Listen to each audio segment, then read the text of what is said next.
నెరవేరింది. ఏదో ప్రజల్ని నమ్మించాలని లేక ఏదో ఈ యొక్క మీటింగు పెట్టారు కనుక చెప్పాలని కాదు, కానీ ఈ యొక్క యెషయా గ్రంథం 61వ అధ్యాయం చదవబడిన ఆ యొక్క 2-3 వచనాలు కూడా ఒకప్పుడు నా యొక్క హృదయం లేక నా యొక్క జీవితం కూడా నలిగిపోయిన పరిస్థితి, చెరలో ఉండే పరిస్థితి, మరి అపవాదు చేత అనేకమైన వ్యసనాల చేత బంధింపబడి విముక్తి లేక, విడుదల లేక, దృఢమైన స్థిరమైన జీవితం లేక నలిగిపోయిన నా జీవితానికి అర్థము పరమార్థం లేక, గురి గమ్యం లేక, ఒకప్పుడు నేను ప్రభువుని తెలుసుకోకముందు జీవించే జీవితం. అటువంటి పరిస్థితిలో దేవుడు తను ఏర్పాటు చేసుకున్న సేవకుల ద్వారా తన ఆత్మ ద్వారా అభిషేకించి దేవుని యొక్క సువార్తమానాన్ని నా దగ్గరికి తేవడం జరిగింది. దాని ద్వారా నా జీవితంలో గొప్ప విడుదల అనేది నేను పొందుకోవడం అనేది జరిగింది. ఈ సందర్భంలో ఈ యొక్క సాక్ష్యం చెప్పే ముందు ఒక మాట చదువుకుంటే ఇంకా స్పష్టంగా అర్థమవుద్ది. ప్రసంగి గ్రంథం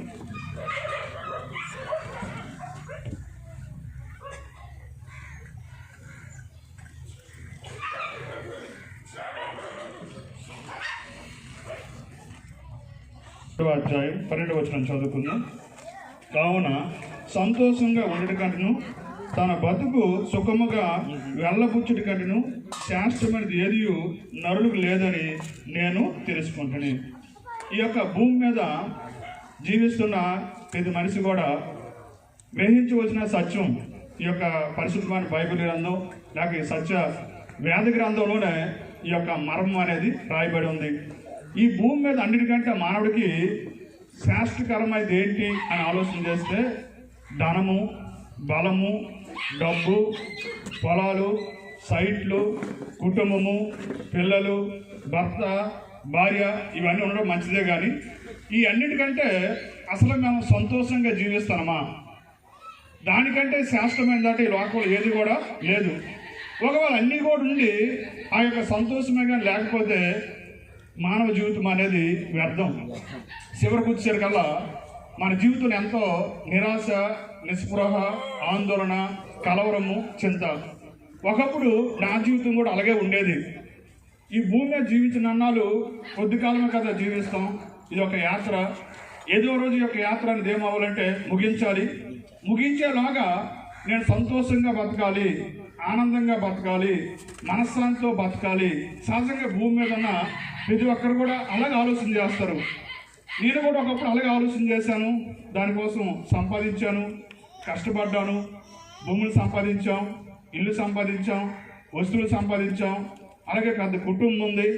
ఇవన్నీ నేను సంపాదించుకున్నా కానీ నా మనసులో ఏం లేదంటే ఆనందం లేదు. ఆ సంపాదనలో ఆనందం లేదు కదా. ఈ లోకంలో అనుభవిద్దాం, ఎలాగ దేవుడు ఆశ్రయించాడు కాబట్టి కొంత ఈ లోకంలో అనుభవించాలి. ఏం చేస్తే సంతోషం వస్తుంది అనేది చూడాలి అని ఆశతో రకరకాలైన వ్యసనాలు కూడా చేశాను. ప్యాకెట్ ఆడాను, మందు తాగాను, డీలక్స్లు వేసాను. అదేవిధంగా సినిమాలు అయితే చాలా విపరీతంగా చూశాను. మనుషులు ఈరోజు ఏదైతే చేస్తారో అవన్నీ కూడా చెయ్యాలి అని ఆలోచించు అవన్నీ కూడా చేశాను. లాస్ట్కి రోజు రోజుకి ఏమవుతుందంటే నాకు మనశ్శాంతి లేదు. అంటే ఆ హృదయం అనేది నలిగిపోతుంది. నేను ఏదో ఒక శరలోకి వెళ్ళిపోతాను. అంటే రోజు రోజుకి నా జీవితంలో కన్నీరు, దుఃఖము, ఏడ్పు, వేదన అనేది ఏమైపోతుందంటే ఎక్కువైపోతుంది. అందరితో ఉన్నప్పుడు సంతోషించగలుగుతాను, ఒక్కడిగా ఉన్నప్పుడు ఏం చేస్తానంటే బాధతో కుమిలిపోతాను, ఒంటరితనాన్ని అనుభవిస్తాను. ఒంటరిగా ఉన్నప్పుడు మనసులో ఎంతో మనోవేదన, ఎంతో మనసులో బాధ, ఒక పక్క భయం, ఏంటివన్నీ కూడా నన్ను పీడిస్తున్నాయి. నాకు మనశ్శాంతి లేదు. అప్పటికే తల్లిదండ్రులు, మా అన్నయ్య, కొంతమంది మా మామయ్యలు ప్రభువుని నమ్ముకుండ్రు, వాళ్ళు చర్చికి వెళ్తుండ్రు. కానీ వాళ్ళు ఎన్నోసార్లు చెప్పారు, నేను వెళ్ళలేదు.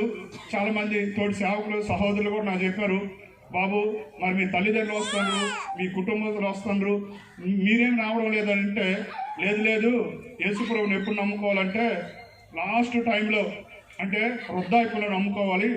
ఎందుకంటే యేసు ప్రభు దగ్గరికి వెళ్తే ఆయన సత్యం చెప్తాడు. ఈ వయసులో ఆ సత్యాన్ని అనుసరించడం అనేది చాలా కష్టము, కనుక ఇప్పుడు నేను రాను అని చెప్పేవాను. ఇంకా ఎవరైనా సరే బలవంతం చేస్తే నేనేమనుకునేవాడిని అంటే ఎల్ఐసి ఏజెంట్ పట్టుకున్నా సరే ఏ విధంగా అయితే పాలసీ కడితే కానీ ఏ విధంగా అయితే ఒప్పుకోడు ఒత్తిడి చేస్తాడో వీళ్ళకి పని పాటు ఉండదు అలాగే చెప్తారు అనుకొని నేను ఇక్కడ సేవకులు కానీ పాస్టర్లు కానీ చెప్పిన మాట ఎన్నో దినాలు ఎన్నో రోజులు నిర్లక్ష్య పెట్టాను, అవి తోసి వేస్తాను. వీళ్ళకేం పని పాటు ఉండదు అలాగే వీళ్ళు చెప్పుకుంటారు కనుక ఈ దేవుడు నాకు ఇప్పుడు వద్దు, ఇంక ఎప్పుడో కావాలని తర్వాత చూద్దాంలా అనే రకంగా నేను ఏం చేశానంటే ఆలోచన చేశాను. లాస్ట్కి అలా రోజులు గడుస్తుంది కొద్ది, సంవత్సరాలు గడుస్తుంది కొద్ది, బాధపడితే కానీ మనిషికి బాధపడుతున్నట్టుగా నా హృదయంలో ఏమి ఎక్కువైపోయిందంటే బాధ ఎక్కువైపోయింది, మనశ్శాంతి లేదు, ఆనందం లేదు. అప్పుడు యేసు ప్రభువాన్ని అంగీకరించాలి అనే మనసు నాకు కలిగింది. 2000 జనవరి 1వ తారీఖుని యేసు ప్రభువారి మందిరాన్ని నేను వెళ్ళడము ప్రారంభించాను. అది ముందుగా తల్లిదండ్రులు కొంతమంది బంధువులు ప్రభువుని నమ్ముకున్నారు కాబట్టి యేసు ప్రభు కోసం కొంత అవగాహన శక్తి నాకు ఉంది. యేసు ప్రభువారు మంచివాడు, ఆయన మంచి చెప్తాడు, అలా చేస్తే ఖచ్చితంగా మేలు జరుగుతుందట అనే విషయాన్ని నాకు ఒక అవగాహన శక్తి ఉంది. యేసు ప్రభు దగ్గర ఒక నిర్ణయం తీసుకున్నాం, ప్రభువా ఈ జనవరి 1వ తారీఖు నుండి ఇక నేను మందు తాగను, పేకాట ఆడను, సినిమాలు చూడను. ఎంతవరకు అంటే కొంతవరకే. ఎందుకంటే ఈ లోకంలో ఎందుకు పుట్టామంటే అన్ని అనుభవించడానికి కదా పుట్టాము. కనుక ఎందుకో మరి మిమ్మల్ని నమ్ముకుంటే మీరు సత్యవంతుడైన దేవుడు కనుక మీరు సత్యాన్ని అనుసరించాలి కాబట్టి కొద్ది రోజులే నేను ఏం చేస్తున్నట్టు ఒక సంవత్సరమే మిమ్మల్ని నమ్ముకుంటాను, తర్వాత నేను విడిచిపెడతాను. ఈ సంవత్సరం మిమ్మల్ని నమ్ముకోవడం ద్వారా నిజంగా నాకు మనశ్శాంతి వస్తుందా, ఆనందం అనేది నాకు లభిస్తుందా అనేది నేను చూడడానికి మిమ్మల్ని నమ్ముకుంటానని జనవరి 1వ తారీఖుని యేసు ప్రభు వారికి నా హృదయాన్ని ఇచ్చాను. నేను చేసిన ప్రతి పాపం కూడా యేసు ప్రభు దగ్గర యథార్థంగా నేను ఒప్పుకోను. యేసు ప్రభు వారు తన శిలువలో కాల్చిన రక్తం ద్వారా నా ప్రతి పాపాన్ని కూడా ఆయన కడిగి పవిత్రపరిచాడు. అంతకుముందు నా హృదయంలో ఇప్పుడు వాక్యం విన్నాం కదా, శరలా ఉన్న వారికి భారం, ఒకటి నా హృదయంలో గొప్ప భారం ఉండేది. నిజంగా ఒక విధంగా చెప్పాలంటే ఏటో ఆ భారం నాకు కనిపించేది కాదు. నా తల మీద బరువు ఉండేది కాదు, నా భుజం మీద బరువు ఉండేది కాదు. ఇప్పుడు కావిడి భుజం మీద వేసామనుకోండి శరీరానికి బరువు వస్తుంది, తల మీద ఒకవేళ మూట పెట్టామనుకోండి ఆ బరువు అనేది మనకు అనిపిస్తుంది, అరే తల మీద బరువు ఉంది కాబట్టి నాకు కష్టంగా ఉందని. తల మీద బరువు లేదు, భుజం మీద బరువు లేదు, కానీ బరువు అంతా ఎక్కడ ఉందంటే హృదయంలో ఉంది. ఏంటి బరువు అనుకుని అంతకుముందు నాకు అర్థం కాలేదు. అదే ప్రేయసిబడి భారం మోస్తున్న సమస్త జనులారా నా యొద్దకు రండి, నేను మీకు విశ్రాంతిని ఇస్తాను. ఏంటి ఆ భారం అంటే పాపం అనే భారం. జన్మ తాహనాలో పాపం ఉంది, జన్మ పాపము, కర్మ పాపము, క్రియా పాపం అనేది నాలో ఉంది. ఆ పాపం ఎంతవరకు నాలో ఏలుబడి చేసింది. అందుకే నాకు ఏం లేదంటే శాంతి లేదు, సమాధానం లేదు.